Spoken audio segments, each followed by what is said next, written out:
Good afternoon. Welcome to the It's All Greek to Me blog tour.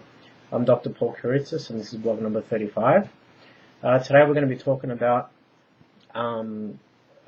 Chinese and Egyptian alchemy, and this one's a bit of an extended blog, so I will start with Chinese alchemy and then have a short break and then move on to Egyptian alchemy.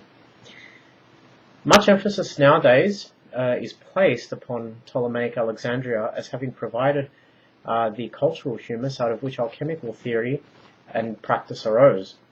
However, a frequently ignored fact is that during this time the dual quest for the philosopher's stone and the elixir of life had already evolved into a full-fledged denomination of inquiry for the Chinese.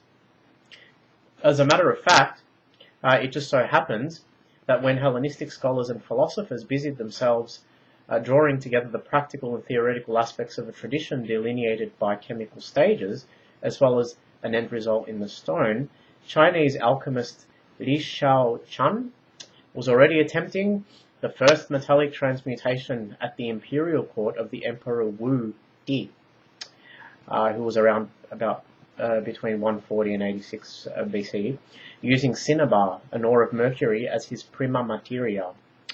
Just like their Western descendants, the Chinese were intensely drawn to the mechanical art of chrysopoeia, gold making too, although not for the same purposes of posterity, immediate provenance and fame, or notoriety in most cases, that motivated many Egyptian charlatans between the 16th and the 18th centuries. Instead, their practical pursuits were underrun by a heartfelt conviction that synthetic gold was of a magical essence and would grant life eternal to all who consumed it. For the Chinese, the golden metal was merely a secondary byproduct of an alchemical process whose primary intent was the conferral of immortality upon form, and above all the human form. The Chinese alchemical treatises are intensely interesting. Most are characterized by motifs and ideas that didn't crop up in the Western tradition until after the Arabic incursions of the 6th and 7th centuries.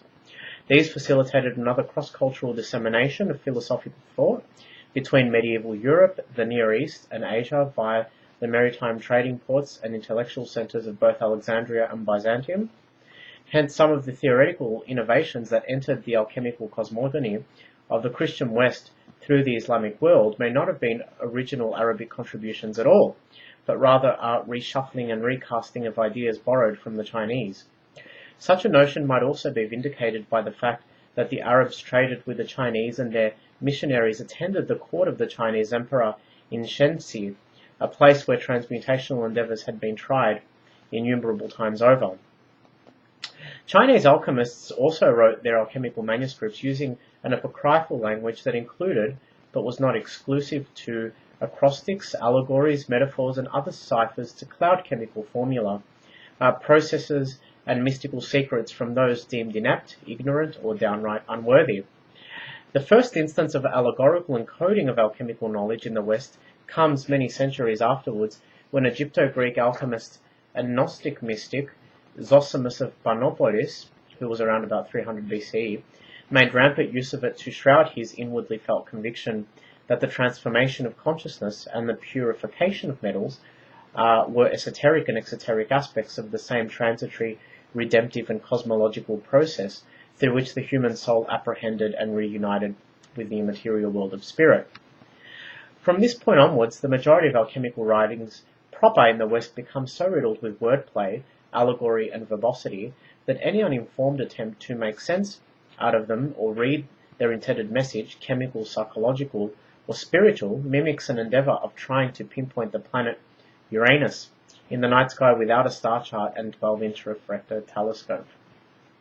The great lengths the Chinese went to personify individual chemicals and elements infers an intensely practical approach to the art.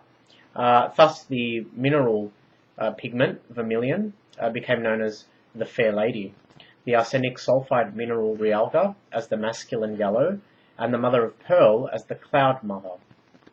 The medieval alchemists of Europe who came along centuries afterwards followed in their stead, attributing to the ore cinnabar the image of the red lion and to the golden medal the red king. the metal silver they called the White Queen, and mercuric sulfide or quicksilver the hermaphrodite. The latter has been intimately bound up with the mysteries of the Grand Arcanum from the earliest of times. Its paradoxical, miraculous, and elusive qualities connote a world full of boundless feasibility and demiurgic powers, making it an attractive central symbol for a magical and transformative tradition such as alchemy.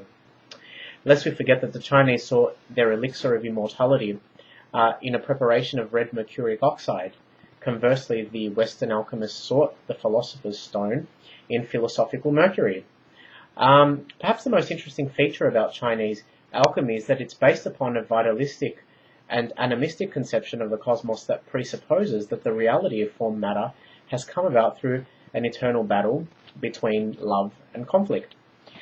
These are described as yin, the wet and cold feminine principle, and yang, the hot and dry masculine principle, depicted symbolically in Chinese art as the white tiger and the green dragon. The Chinese yin-yang is none other than the alchemical Sol and Luna, the philosophical Mercury and Sulfur, whose successive chemical marriages birth the philosopher's stone. Here, one would be remiss not to mention that this dualistic notion wasn't assimilated into Western alchemy until about the 7th century, when Arab alchemist Jabir Hayyan acquired an anonymous treatise titled The Secret of Creation that made mention of a speculative mercury-sulfur theory.